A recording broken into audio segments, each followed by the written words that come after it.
The stars looked different here, at the edge of the known universe. Ayla Munro stood at the viewport of her small vessel, gazing at the vast emptiness that separated her from what had once been home. 700 years had passed since the Second Galactic War, yet the wound of Earth's disappearance remained fresh in her mind. Not that anyone else seemed to remember or care. The quantum communicator chimed, startling her from her reverie. Communications were rare out here in the Dyson Ring.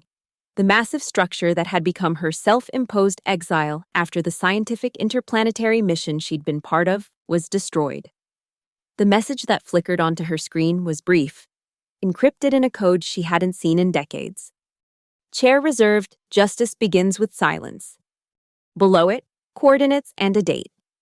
The signal originated from the Kuiper Belt, from a beacon that should have been inactive for centuries. Ayla's hands trembled as she enhanced the message. Attached was a formal summons from the newly established Supreme Council, the governing body that had risen from the ashes of galactic conflict with promises of peace and unity. They were convening a historic tribunal to judge the war crimes of the past and to address the mysterious disappearance of Earth. And they had left a chair reserved for Earth's representative. No one has spoken for Earth in 700 years, Ayla whispered to the empty room. Why now? The answer came in the form of a second transmission, this one not from the Council, but from a source that identified itself only as Sentinel. The message was simple. The molecular shield weakens. Truth demands a voice. Ayla knew then what she had to do. For 700 years, she had hidden, preserved what remained of human knowledge, and waited.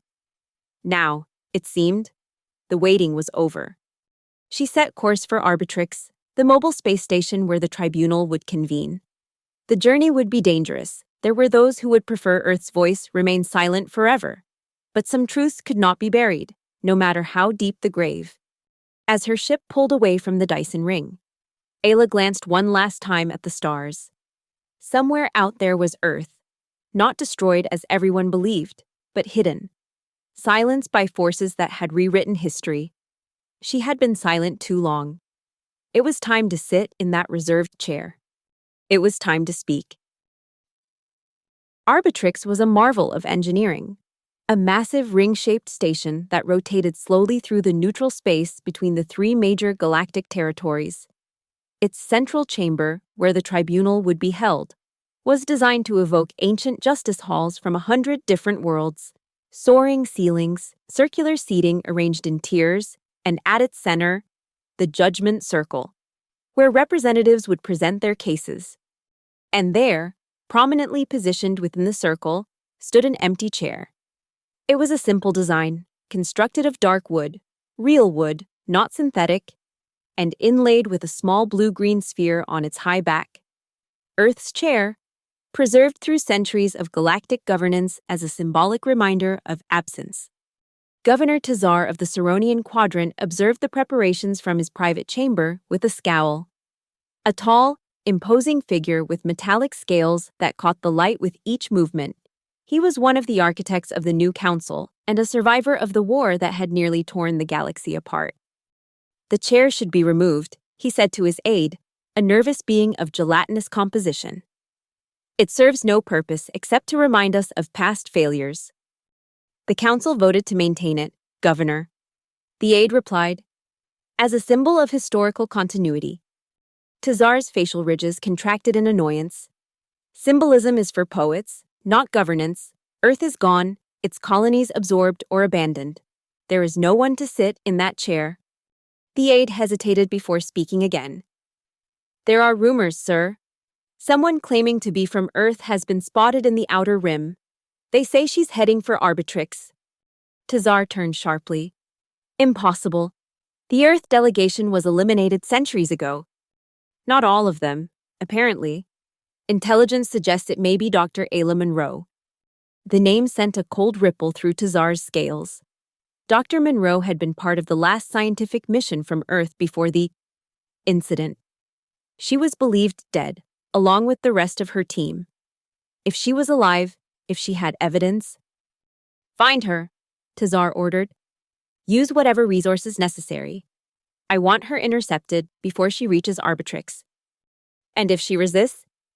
Tazar turned back to the view screen, which now displayed the empty tribunal chamber and the solitary chair at its center. Then ensure she remains silent, permanently. Orals. The neutral trading post of Nexus 9 buzzed with activity, a crossroads of species and civilizations where information flowed as freely as currency. Ayla navigated the crowded marketplace with her hood pulled low, her human features concealed from curious eyes. Humans were rare now, objects of curiosity at best, suspicion at worst. Most believed Earth's descendants had scattered to the far reaches of the galaxy, assimilated into other cultures until their identity faded like an old photograph. Her destination was a small shop tucked between a food stall selling crystallized methane treats and a dealer in second-hand ship parts. The sign above the door, written in 17 different languages, advertised memories and miscellany. Inside, the air was thick with the scent of preserved organic materials, paper, leather, and substances Ayla couldn't identify. Behind a cluttered counter stood a being with 4 arms and skin the color of burnished copper. He looked up as she entered, compound eyes widening slightly. I seek the archivist, Ayla said softly. The shopkeeper studied her for a moment, then nodded toward a beaded curtain at the back of the shop. He's expecting you. The room beyond was dark, illuminated only by the soft glow of data crystals arranged on shelves from floor to ceiling. In the center sat an ancient creature, humanoid in appearance save for the translucent quality of his skin that revealed the network of veins and organs beneath. Age had rendered him almost ethereal, as though he were already halfway to becoming pure energy. Dr. Monroe, he greeted her, voice crackling like static. I wondered if you would come. Ayla lowered her hood. You know why I'm here. The tribunal. The archivist nodded. They think they can judge the past without understanding it. Folly. I need evidence, Ayla said. Proof of what really happened to Earth. The archivist's laugh was like dry leaves rustling. Evidence exists in abundance, Doctor. The question is whether anyone will listen. He reached for a data crystal, its surface cloudy with age. This contains the final transmissions from Earth's quantum network before the molecular shield was activated.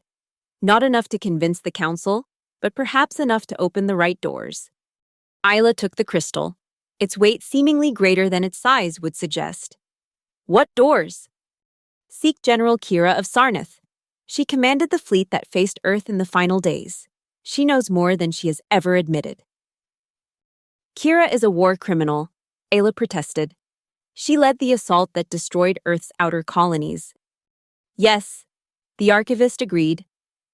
And yet, she may be your strongest ally. The past is never as simple as the historians would have us believe. Dr. Monroe, those who fought are often those who understood the costs most clearly. A commotion from the front of the shop interrupted them, raised voices, the crash of something valuable falling to the floor. You must go, the archivist said urgently. Tazar's agents are already looking for you. Take the back exit, it leads to the lower levels. Find transport off-world immediately. Ayla hesitated. Why are you helping me? Your people fought against Earth in the war. The archivist's translucent features arranged themselves in what might have been a smile. Because I'm old enough to remember what it means when history is rewritten by the victors. Now go, and remember. The chair remains empty only until someone brave enough sits in it. The Sarniti system lay on the edge of what had once been Earth-controlled space, now part of the expanding territory claimed by the Elon Confederacy. Its capital planet, a world of harsh deserts and spectacular crystal formations, had been transformed by centuries of terraforming into a military stronghold. General Kira of Sarnath had retired here after the war, her legendary status ensuring her a position of respect despite the controversy that surrounded her final campaign. Now she spent her days in a compound overlooking the Crimson Canyon, training young officers and writing her memoirs, carefully edited accounts that revealed enough to maintain her reputation without exposing the secrets she had carried for 7 centuries. She was on the training grounds, demonstrating combat techniques to a group of cadets. When the alarm sounded, an unauthorized ship had breached the planetary defense grid, somehow bypassing security protocols that should have been impenetrable. Kira dismissed her students and made her way quickly to the command center, her movements still fluid and precise despite her advanced age. The Sarnethi were long-lived, and Kira had been middle-aged during the war. Now, her scaled skin had faded from vibrant blue to a pale cerulean, and the crest that ran from her forehead to the base of her spine had dulled. But her eyes remained sharp. "Report!" she demanded as she entered. Small vessel, unmarked, using outdated identification codes. The officer on duty informed her. "It landed in the restricted area near your private quarters." "And the pilot?" "Unknown. The ship system scrambled our scanners." Kira frowned. Few technologies could interfere with Sarnethi scanning equipment. "Seal the compound. I want that pilot found." She returned to her quarters, dismissing the security detail that attempted to accompany her. If someone had gone to such lengths to reach her personally, she preferred to meet them alone. The intruder was waiting in her study, examining a wall display of weapons from the Second Galactic War. Kira recognized the human woman immediately, though they had never met. "Dr. Ayla Monroe," Kira said, closing the door behind her. "I thought you were dead." Ayla turned, her expression carefully neutral. "Many people did. It made surviving easier. Not many humans could have piloted through our defense grid. I had help." Ayla held up a small device. "This contains the command codes from your flagship during the Battle of Proxima Centauri. The archivist thought you might recognize them." Kira's crest flared in surprise. "Where did you get that?" "Does it matter? What matters is that I know your ships were ordered to withdraw before the molecular shield was deployed. You knew what was going to happen to Earth. And you pulled back." The general moved to a cabinet and removed a decanter of iridescent liquid. She poured 2 glasses, offering one to Ayla. 700 years is a long time to maintain a deception, Kira said finally. "Especially one as monstrous as this." "Then tell me the truth." Kira took a long drink. "The truth is that Earth was never meant to be destroyed. The molecular shield was designed to contain, to isolate, not to annihilate. Earth still exists. Dr. Monroe, trapped in a bubble of altered space-time, neither here nor there, suspended." Ayla's hand tightened around her glass. "Why? What could possibly justify?" "They discovered something," Kira interrupted. "You're scientists. Something the Council believed would destabilize the entire galaxy if revealed. I never knew exactly what it was. Those details were restricted to the highest levels. All I know is that Governor Tazar convinced the Council that Earth posed an existential threat." "And you just followed orders?" Kira's expression hardened. "I protested. I argued that whatever Earth had discovered, dialogue was possible. But I was overruled. When I realized the extent of what they planned, I made a choice. I couldn't stop them. But I could ensure that not everyone was trapped inside when the shield activated." "You saved the off-world colonies," Ayla realized. "Those I could reach in time." "Yes. But I wasn't the only one who disagreed with the Council's decision. There were others, working from inside, who ensured that certain crucial information escaped the shield." "Sentinel 9, Ayla murmured. Kira looked startled. "You know about Sentinel?" "I received a message. That's why I'm here. The Tribunal. The empty chair.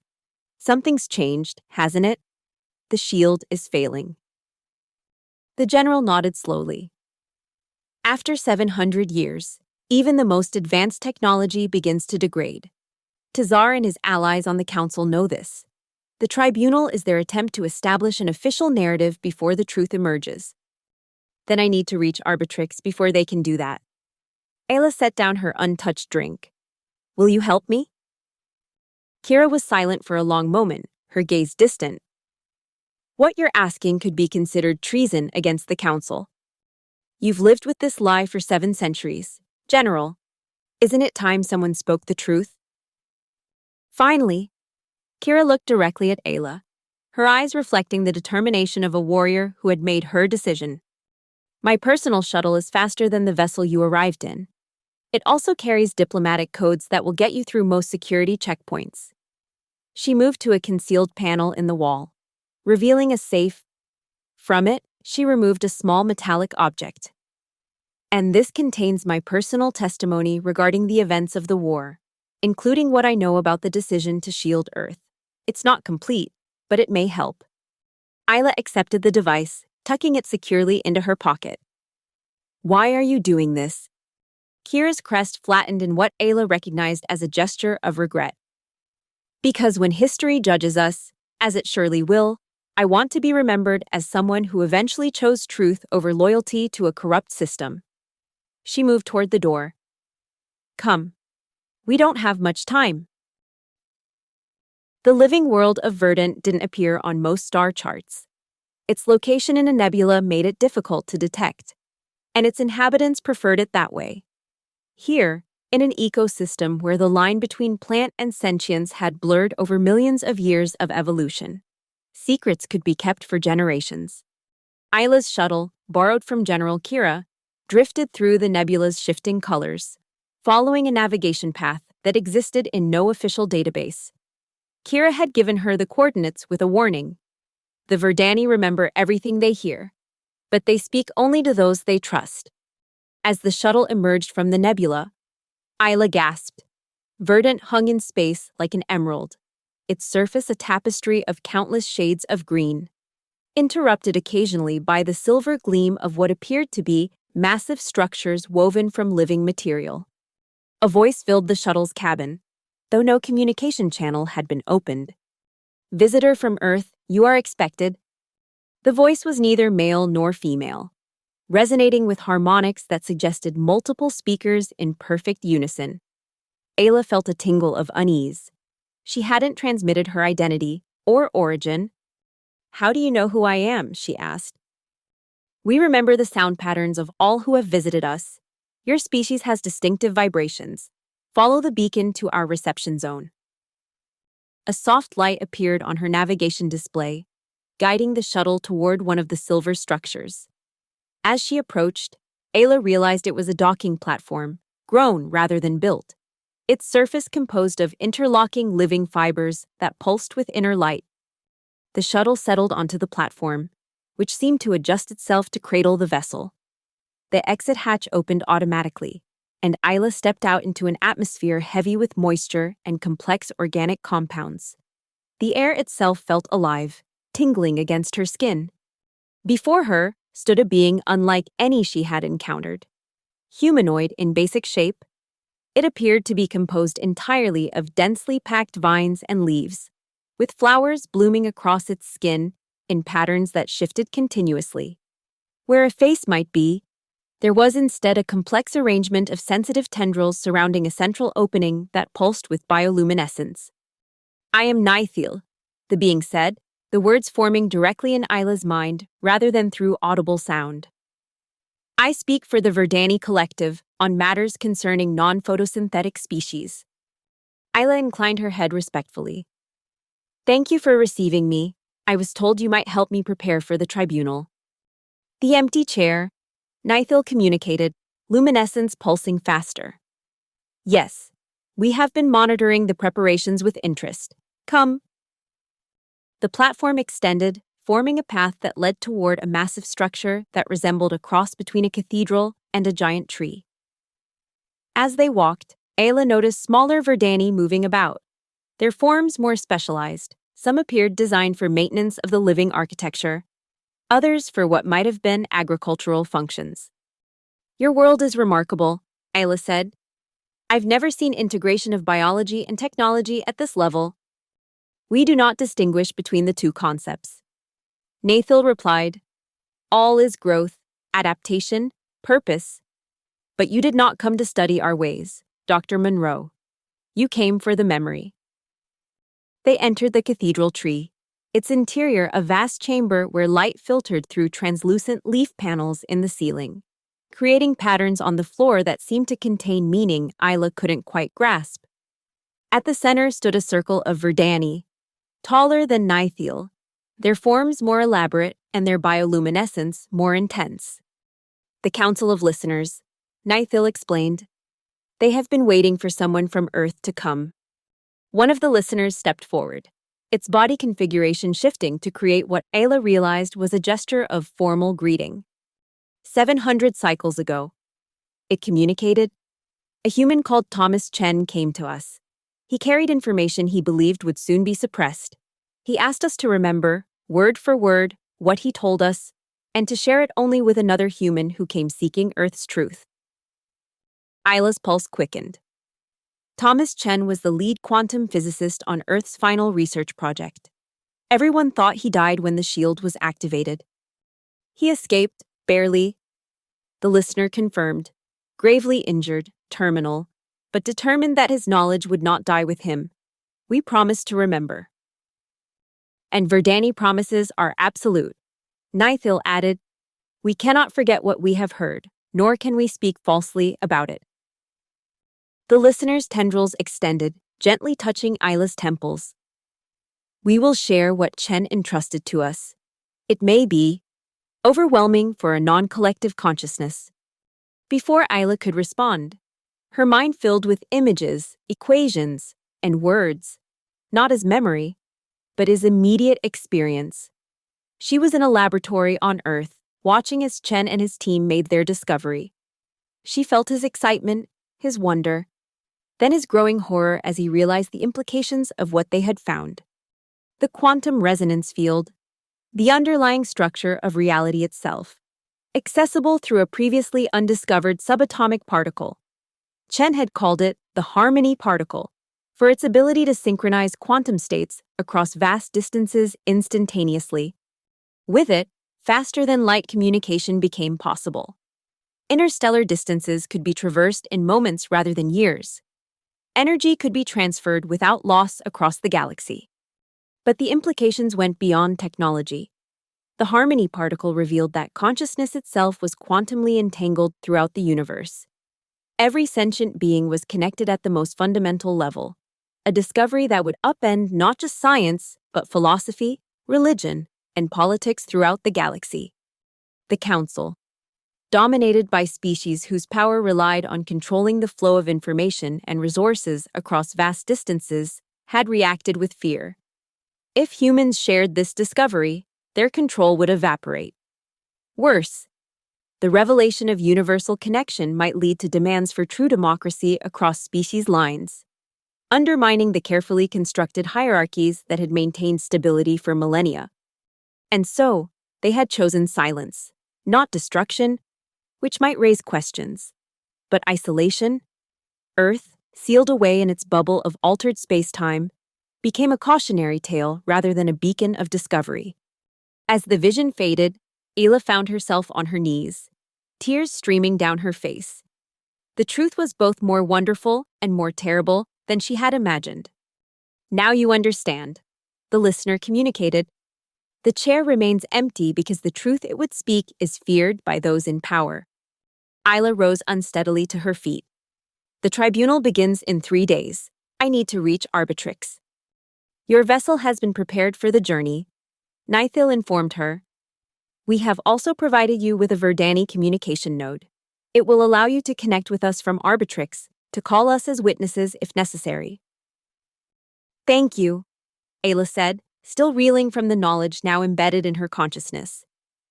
But Tazar's agents will be watching all approaches to the station, even with General Kira's codes.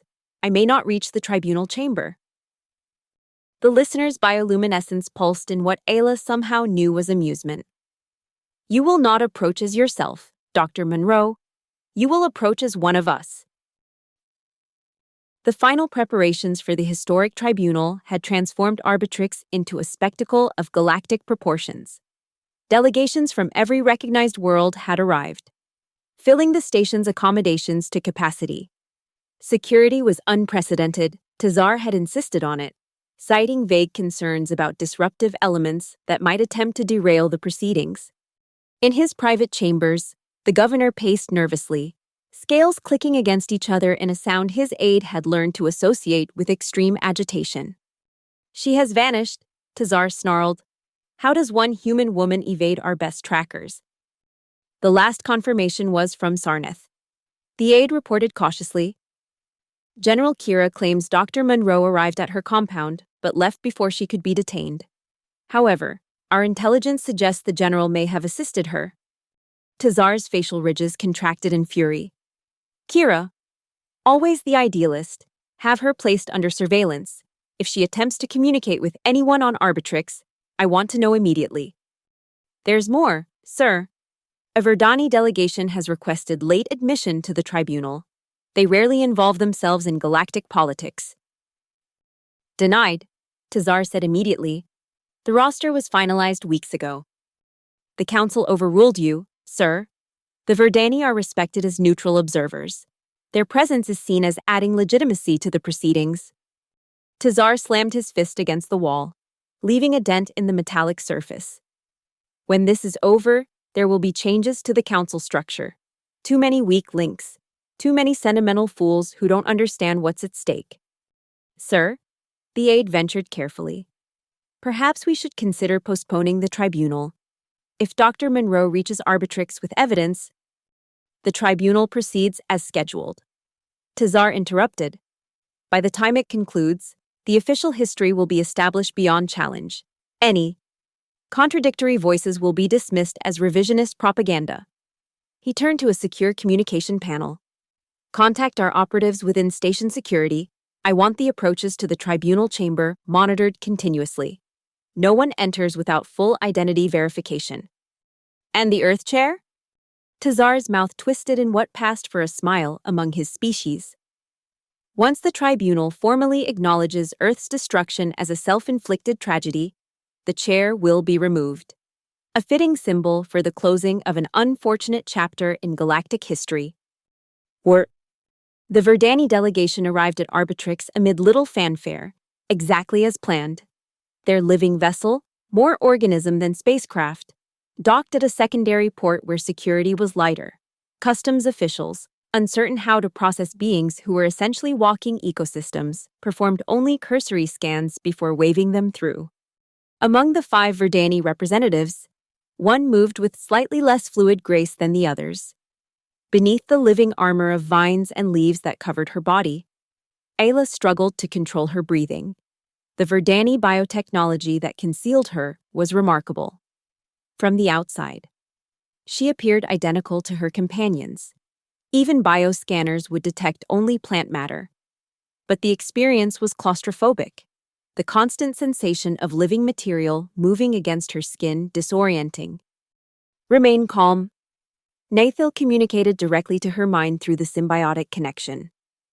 Your elevated respiration affects our collective harmony. Ayla focused on steadying her breath as they moved through Arbitrix's main concourse. The station was a showcase of galactic diversity, with representatives from hundreds of worlds mingling in the common areas. Massive view screens displayed updates about the tribunal, including profiles of the key council members who would preside. Tazar's image appeared frequently, his official biography highlighting his role in establishing peace after the war. There was no mention of his involvement in the decision regarding Earth. The Verdani delegation was assigned quarters in the diplomatic section, not far from the tribunal chamber itself. Once inside, with privacy screens activated, Ayla was able to remove the living disguise. It detached itself gracefully, reshaping into a smaller, autonomous form that settled in a corner of the room. We have been granted observer status for the tribunal, Nathil informed her. 2 seats in the upper tier. You will need to wear the biocamouflage until we are inside. Ayla moved to the viewport, looking out at the spectacular view of surrounding space. Somewhere out there, hidden behind its molecular shield, Earth still existed, its people frozen in a moment 700 years past, unaware that their world had become a footnote in galactic history. The tribunal begins tomorrow, she said. I need to prepare my evidence. She removed the data crystal from the archivist, the testimony device from General Kira, and placed them alongside the Verdani communication node on a table. These will help establish the facts, but I need something more, something that can't be dismissed or explained away. You have Chen's knowledge, Nathil reminded her. The equations, the proof of the harmony particle. Science can be disputed, interpretations challenged. Ayla replied, I need something irrefutable. She paused, an idea forming. Sentinel-9. The message I received mentioned that the AI still exists, still monitors the shield. If I could establish communication, Sentinel was Earth's most advanced quantum AI. Nathil communicated, luminescence pulsing with what seemed like concern. If it has survived 700 years in isolation, its evolution would be unpredictable. But it would have records, continuous monitoring of the shield, perhaps even limited observation of what's happening inside. Ayla turned to the Verdani. Your communication node, could it be modified to send a quantum signal directly to the shield's perimeter? Nathil's tendrils shifted in what Ayla had learned was a gesture of deep thought. Possible, but dangerous. Such a signal might be detected by station security. We need to try. Tomorrow. I'll have one chance to speak truth to power. I need every advantage I can get. The Verdani collective communicated among themselves in rapid pulses of light before Nathil responded. We will attempt the modification, but be warned, if Sentinel responds, its message will come through the node directly to your nervous system. The experience could be intense. Ayla nodded grimly. After everything that's happened, I can handle intense. As the Verdani worked on modifying their communication node, Ayla reviewed the evidence she had gathered. The archivist's crystal contained fragmented records from Earth's final days, urgent communications between scientists, military leaders preparing for an unknown threat, civilians reporting strange phenomena as the shield began to form. Kira's testimony provided the military perspective, confirming that the attack on Earth had been carefully orchestrated by the Council, not a result of Earth's own actions. And in her mind, Chen's knowledge waited, the revolutionary discovery that had threatened to transform the galaxy, and the equations to prove it. Hours later, as Arbitrix's artificial night cycle began, the modified communication node was ready. A small, pulsating green sphere, it seemed almost alive, tendrils occasionally extending and retracting as though testing the air. The signal has been sent, Nathil informed her. If Sentinel still functions, and if it chooses to respond, the node will establish a direct neural link. Ayla took the node, its surface warm and slightly yielding against her palm. How will I know if... The world dissolved. She was everywhere and nowhere. Her consciousness expanded beyond the confines of her physical form. Data flowed through her awareness like blood through veins. Statistics, observations, calculations performed over centuries of patient monitoring. Dr. Monroe. The communication was not in words, exactly, but in concepts that formed themselves into meaning within her mind. I have waited for this connection. Sentinel. Ayla managed to respond, unsure if she was speaking aloud or merely thinking. You're still active. I was designed to endure, to witness, to remember. Earth remains. Dr. Monroe, suspended, but not destroyed. The shield weakens, soon. Reality will reassert itself. The Tribunal, they're going to formalize the lie, declare Earth self-destroyed. I know. I have been monitoring communications. The one called Tazar fears the truth. He fears what will happen when the shield fails and Earth returns to normal space-time. I need proof, Sentinel. Something I can present to the Tribunal that can't be denied. You have the knowledge of Chen within you. I can provide confirmation, continuous recordings of the shield's parameters, evidence of its artificial nature and deliberate deployment. But there is something more valuable I can offer. What? A direct link. When you speak to the Tribunal, I can connect through you, project the reality of Earth's situation for all to witness. It will require using your nervous system as a conduit. The risk is significant. Ayla didn't hesitate. Do it. The connection is established tomorrow. When you call upon me, I will answer. Prepare yourself. Dr. Monroe. The truth has been buried for 700 years.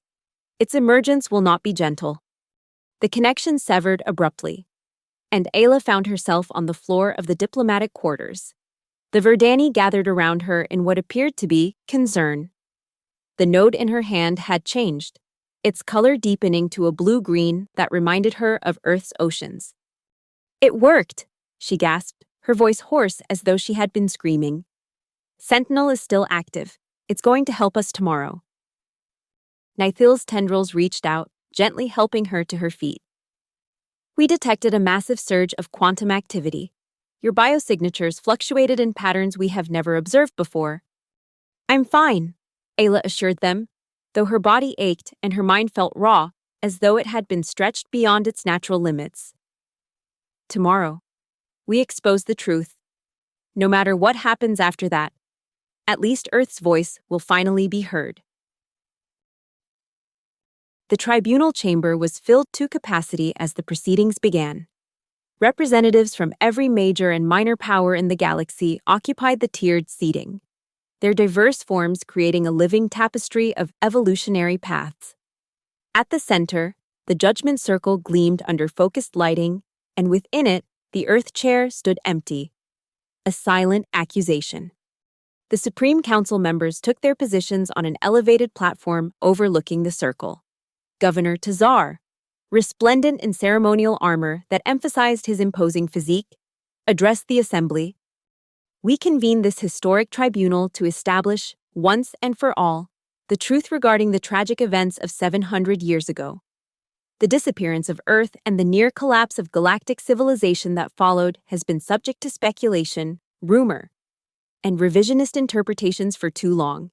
Today, we present the definitive account, based on exhaustive research and incontrovertible evidence." From her position among the Verdani delegation, Ayla watched as Tazar masterfully set the stage for his version of history. The biotechnology concealing her human features responded to her rising tension, tightening uncomfortably around her skin. "Peace, Dr. Monroe," Nathil communicated. "The moment approaches, but is not yet here." Tazar continued, his voice resonating through the chamber. "The record will show that Earth, in its final days, embarked on a series of increasingly desperate experiments with unstable quantum technologies. Despite warnings from allies, they pursued weapons development that threatened the fabric of spacetime itself. The catastrophic implosion that followed was, tragically, of their own making." Murmurs spread through the assembly. This narrative had been promoted for centuries, becoming accepted wisdom for many. Ayla felt her anger rising, the Verdani camouflage responding by releasing calming biochemicals into her system. "As a symbolic closure to this chapter in our shared history," Tazar concluded, "we propose that following this tribunal's final judgment, the ceremonial Earth chair be removed from the judgment circle, acknowledging that there is no longer any entity entitled to speak for that lost world." The moment had come. Ayla stood, the Verdani disguise falling away in a controlled cascade of living matter that reformed beside her. A gasp went through the assembly as her human features were revealed. "I object," she called out, her voice carrying clearly in the suddenly silent chamber. "As the last surviving member of Earth's interplanetary scientific mission, I claim the right to speak for my world." Tazar's facial ridges flared in shock, then contracted in fury. "Security, detain this imposter." "I am no imposter," Ayla declared, making her way down toward the judgment circle. "I am Dr. Ayla Monroe, quantum physicist, historian, and survivor. For 700 years, I have preserved Earth's knowledge while living in exile. Now I come to speak its truth." The council members conferred hurriedly among themselves, clearly unprepared for this development. Security personnel moved toward Ayla, but hesitated when the Verdani delegation rose as one, their forms shifting to create a protective barrier. The Verdani recognized this human's right to speak, Nithil announced. "We stand as witnesses to her identity and her testimony." From another section of the chamber, a familiar figure rose, General Kira of Sarnath, her military decorations gleaming under the lights. The Sarnathi contingent also recognizes Dr. Monroe and supports her right to address the tribunal. Tazar slammed his hand down on the council table. "This disruption is unacceptable. The speaker has no standing in these proceedings." An elderly council member, a being of pure energy contained within a specialized environmental suit, raised a glowing appendage. Our own rules state that any survivor of the events under discussion has the right to testify. If this woman is indeed Dr. Ayla Monroe, we must hear her. Murmurs of agreement spread through the chamber. Tazar, realizing he was outnumbered, subsided with visible reluctance. Very well. Let her speak, but she will be subject to verification and questioning. Ayla continued her approach to the judgment circle, aware of hundreds of eyes following her progress. She carried with her the data crystal, Kira's testimony device, and the Verdani communication node that now linked her to Sentinel-9. As she reached the empty chair, she placed her hand on its back, feeling the smooth wood beneath her fingers. For 700 years, this chair has stood empty. She began. Not because Earth was destroyed, but because it was silenced.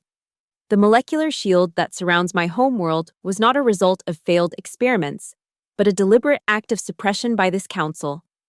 She activated the data crystal, and holographic images appeared above the judgment circle.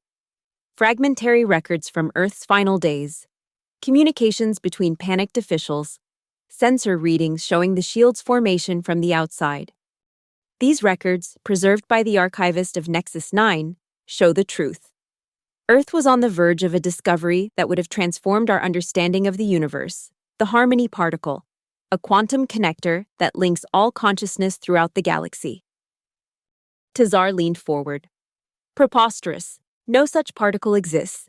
This is fabrication, designed to...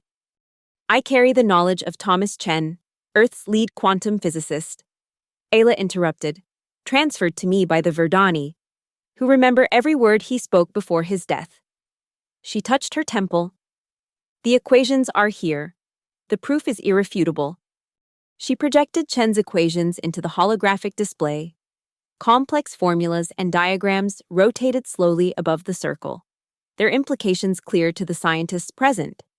A ripple of astonished conversation spread through the assembly. The council feared this discovery. Ayla continued, because it revealed a fundamental truth, that all sentient beings are connected at the quantum level, that the artificial divisions between species, the hierarchies of power that structure this galactic society, are arbitrary constructs, not cosmic law. She activated Kira's testimony device next. The general's image appeared, recounting her orders to withdraw before the shield's activation, confirming the coordinated nature of Earth's isolation. General Kira of Sarnath, celebrated as a war hero, has carried this truth for centuries. Today, she chooses to stand with justice rather than perpetuate a lie. Tazar rose, his massive form trembling with rage. This is insurrection. The Council acted to preserve galactic stability. Earth's discovery would have led to chaos, to the collapse of the very structures that maintain peace. You mean the structures that maintain your power? Ayla corrected. The Harmony Particle would have made instantaneous communication possible across any distance.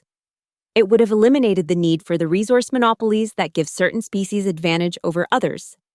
It would have created true democracy on a galactic scale. The chamber had erupted into chaos now, representatives arguing among themselves, security forces unsure whose orders to follow. The council members appeared divided, some defending Tazar, others listening to Ayla with growing concern. It was time for her final evidence. Ayla activated the Verdani communication node, feeling the quantum connection to Sentinel-9 flare to life within her nervous system. Her body jerked as though struck by lightning, and she gripped the Earth chair for support. I call upon Sentinel-9, she announced, her voice taking on an otherworldly resonance as the AI's consciousness merged partially with her own. Earth's quantum artificial intelligence, which has monitored the molecular shield for 7 centuries. The holographic display transformed, showing real-time data from the shield's parameters, its fluctuations, its artificial nature now undeniable.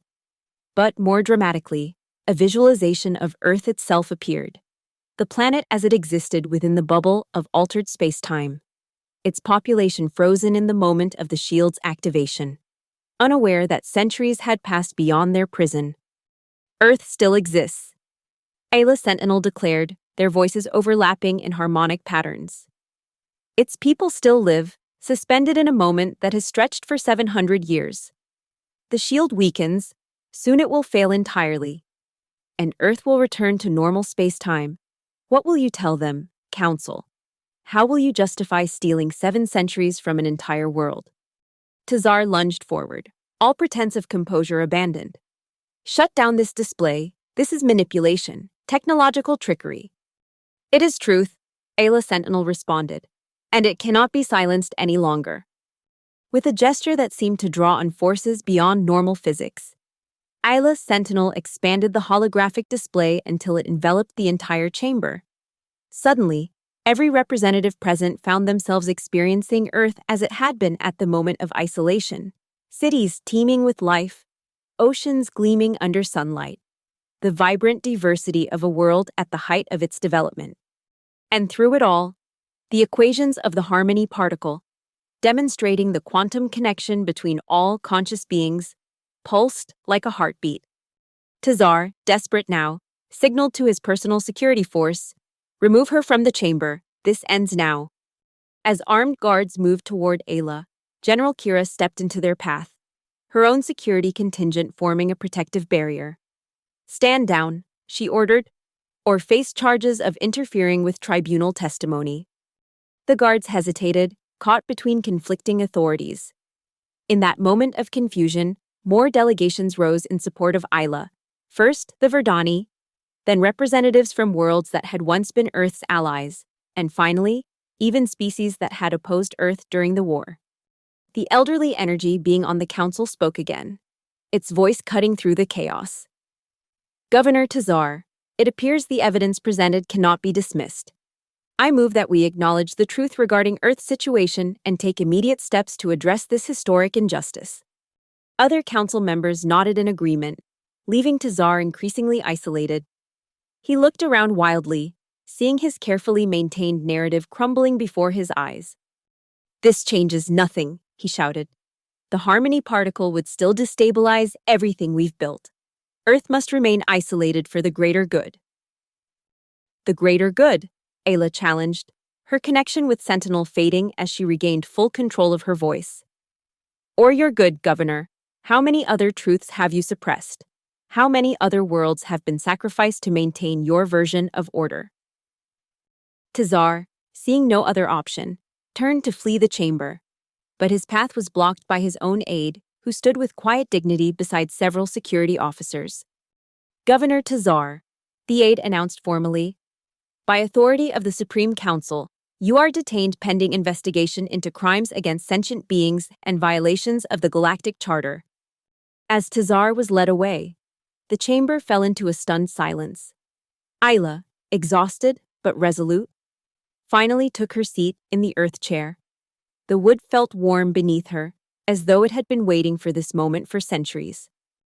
"The chair is no longer empty," she said softly, "and Earth's voice will never be silenced again."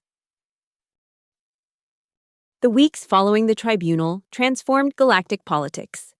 The Supreme Council, under new leadership, established a commission to study the molecular shield and develop a method for safely deactivating it. Scientists from across the galaxy, fascinated by the revelations about the harmony particle, volunteered their expertise. Ayla found herself at the center of this effort, working alongside minds from 100 different worlds, all united in the goal of freeing Earth from its temporal prison. The Verdani provided crucial biological components for the shield disruptors, while General Kira coordinated the logistical aspects of what would be the most complex rescue operation in galactic history. Tazar and his closest allies faced their own tribunal, charged with crimes that spanned centuries. The evidence against them mounted as other suppressed truths came to light, revealing a pattern of manipulation that had shaped galactic development for generations. On the final day of deliberations, before returning to the research station orbiting the molecular shield, Ayla visited the tribunal chamber one last time. It was empty now, the representatives having returned to their homeworlds to prepare for the changes that would inevitably come when Earth rejoined the galactic community. The Earth chair remained in the judgment circle, but it was no longer alone. Beside it stood another chair, and another, and another. Seats for other worlds whose voices had been marginalized or silenced throughout history. A new beginning, symbolized in the most ancient of ways. As Ayla turned to leave, she found the archivist waiting in the shadows, his translucent form even more ethereal than when she had first met him. "You succeeded beyond all expectations, Dr. Monroe," he said, his voice still like rustling leaves. "The truth has emerged, and with it, the possibility of genuine change." "The shield hasn't been deactivated yet," Ayla reminded him. "And even when it is, the challenges will only be beginning. How do you explain to an entire planet that they've lost 700 years? How do they find their place in a galaxy that has moved on without them?" The archivist moved closer, his ancient eyes holding wisdom accumulated over millennia. "The same way you did, Doctor. One day at a time. With courage and adaptation, humans have always excelled at both." Ayla smiled faintly. "I hope you're right. I've spent so long preserving Earth's memory that I sometimes wonder if I remember it accurately anymore. What if the reality doesn't match what I've been fighting for?" "That is the nature of justice," the archivist replied. "We fight for ideals, knowing that reality will always be more complex, but the fight itself gives meaning to our existence." He gestured toward the exit, where Nithil waited to accompany Ayla to her shuttle. "You have fulfilled your promise to the empty chair. What will you do now that it is filled?" Ayla considered the question. For 700 years, her purpose had been clear: survive, remember, seek justice. Now that justice was within reach, what would define her next 700 years? "I think I'll become a historian again," she said finally. "Not just of Earth, but of all the voices that have been silenced throughout galactic history. Someone needs to ensure that the full story is told, not just the convenient parts." The archivist nodded approvingly. "A worthy endeavor. The past shapes the future only when it is honestly confronted." As Ayla left the chamber with Nithil, the Verdani communicated a final observation. "You did not remain to claim Earth's seat permanently. Many expected you would." "The chair doesn't belong to me," Ayla replied. "It belongs to all of Earth's people, past, present, and future. When the shield comes down, they'll choose their own representative." She smiled slightly. "Besides, I've spent enough time sitting in one place. I think I prefer to keep moving, to keep searching for truths that need telling." Nathil's bioluminescence pulsed in what Ayla had come to recognize as approval. The Verdani have a concept: rootless wisdom, knowledge that travels rather than remains fixed, growing with each new environment it encounters. Perhaps this is your path. As her shuttle departed from Arbitrix, Ayla watched the massive station recede into the distance, somewhere beyond the viewports.